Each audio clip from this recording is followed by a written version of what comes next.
Bem, então, continuando nos exercícios propostos, na questão 5, observe a imagem que representa as termas romanas. Termas eram os banhos públicos, que fazia parte da cultura romana, eles todo dia passavam horas nesses banhos públicos. Bem, qual a obra de engenharia romana permitiu a distribuição de água pelas cidades, inclusive até as termas? Explique seu funcionamento. Essas obras eram os aquedutos. O que acontece? Os aquedutos, a água era desviada do rio e pelo aqueduto era levada até diversos pontos da cidade. Isso era feito pela força da gravidade, né? O aqueduto, ele pegava a água na parte mais alta, ele tinha uma pequena inclinação e aí a água descia pela força da gravidade até o ponto da cidade. E havia 11 aquedutos em Roma. O mais longo deles tinha mais ou menos 90 quilômetros de comprimento, quer dizer, era um negócio gigantesco, tá? Então, aquedutos que levavam a água do rio por força da gravidade. Ele tinha uma inclinação e a água descia do ponto mais alto para o ponto mais baixo, beleza? B. Explique como as piscinas eram aquecidas nas termas. Eram aquecidas, na verdade, por ar quente. Bota aqui para vocês poderem acompanhar. A água era aquecida pela circulação de ar quente. Esse ar quente ele era produzido em fornos a lenha e ele circulava pelos canos, pelos dutos, é a mesma coisa, pelos canos ou dutos que ficavam dentro das paredes ou sob o chão, e com isso aqueciam a água, beleza? A questão C. Explique como a elite romana se sustentava se grande parte do seu tempo era dedicado não ao trabalho, mas à higiene e ao lazer. É verdade, né? A elite não trabalhava, mas eles não trabalhavam porque eles se sustentavam com o saque que faziam nos territórios dominados. Cobravam tributos, não só em Roma, mas também cobravam tributos pesados dos povos que eram conquistados, né? E, além disso, eles também tinham muita riqueza obtida com a produção que vinha do trabalho escravo. Tudo isso mantinha a elite sem precisar trabalhar. Os outros sustentavam, na verdade. Questão 6, assim, as estradas reais públicas, né? Roma construiu um monte de estrada ligando todo o império, construídas para uso das legiões, ofereciam cômoda passagem aos missionários cristãos de Damasco a Corinto e da Itália aos confins da Espanha ou da Britânia. Tampouco encontraram esses conquistadores espirituais qualquer dos obstáculos que habitualmente retardam ou impedem a introdução de uma religião estrangeira num país remoto. Edward Gibbon, Os Cristãos e a Queda de Roma. As estradas romanas foram construídas para facilitar a movimentação das tropas do exército e, assim, permitir a manutenção do império. Onde tinha uma revolta, o império chegava rapidinho lá. Porém, acabaram servindo para outras funções. Relacione a expansão do cristianismo ao uso das estradas romanas. Olha só, as estradas romanas, elas foram construídas, né, não só para o exército, mas também para que os funcionários públicos e o exército alcançassem qualquer região do Império Romano. Isso tornava mais fácil administrar, tornava mais fácil cobrar impostos e manter a ordem, porque o exército ia para lá. No entanto, mais tarde, quando o cristianismo começou a aquecer, essas estradas facilitaram a expansão do cristianismo. Lembram?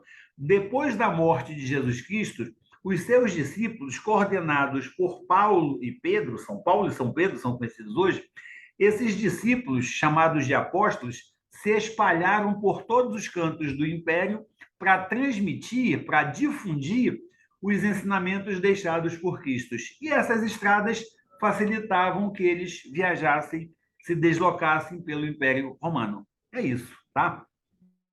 Questão 7. Leia o trecho. A mensagem igualitária dessa recém-fundada religião e a crença de que Cristo era o salvador da humanidade em seu conjunto explicam sua rápida difusão entre grupos sociais de todos os níveis. O Estado reagiu ao processo procurando favorecer o culto imperial e reprimindo o cristianismo com perseguições locais.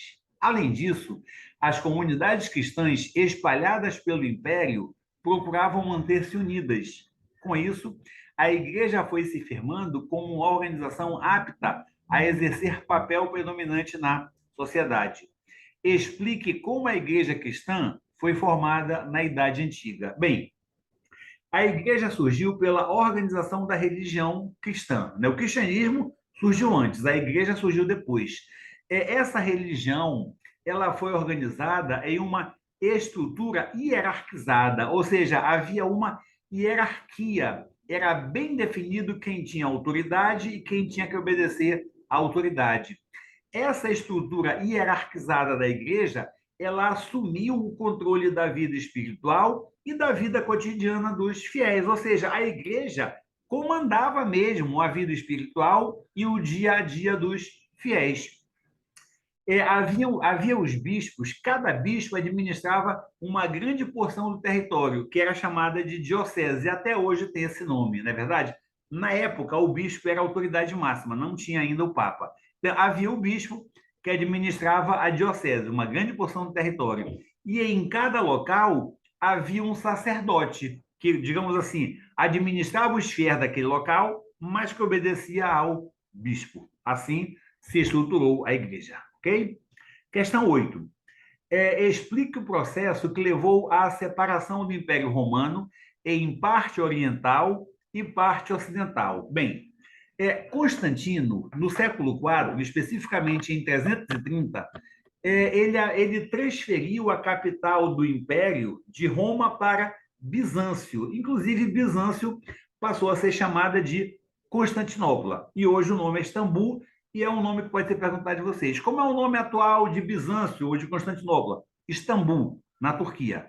Mas por que ele mudou a capital para lá? Porque ele queria tentar administrar o império a partir de uma cidade, Constantinopla, que não fosse tumultuada e instável como Roma. Roma estava muito bagunçada na época por causa da crise do império, que você já sabe o que é, né? Pouco de fome, miséria, revolta e tal. Aí ele transferiu para Bizâncio e mudou o nome para Constantinopla. Bem, quando chegou no final do século IV, no ano 395 depois de Cristo, o imperador Teodósio ele resolveu dividir o império em duas partes, uma para cada filho, Honório e Acádio.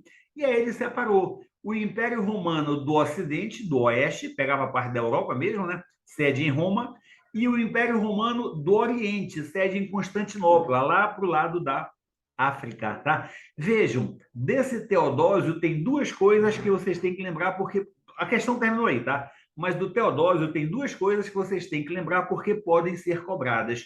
O Teodósio foi o imperador que transformou o cristianismo na religião oficial do Império Romano e, inclusive, passou a perseguir quem não era cristão. Isso é importante. Segundo, o Teodósio foi quem dividiu o Império Romano entre Império Romano do Ocidente e Império Romano do Oriente. Importante lembrar do Teodósio por causa dessas duas coisas, tá? Questão 9. Leia o seguinte texto. Na Germânia, os casamentos são castos e entre seus costumes são os que mais merecem elogios, pois os bárbaros são quase os únicos que se contentam cada um com uma só esposa, com exceção de alguns personagens que, pondo de lado a sensualidade, são solicitados para várias uniões por causa de sua nobreza. Não é a esposa que traz o dote ao marido, mas o marido à esposa.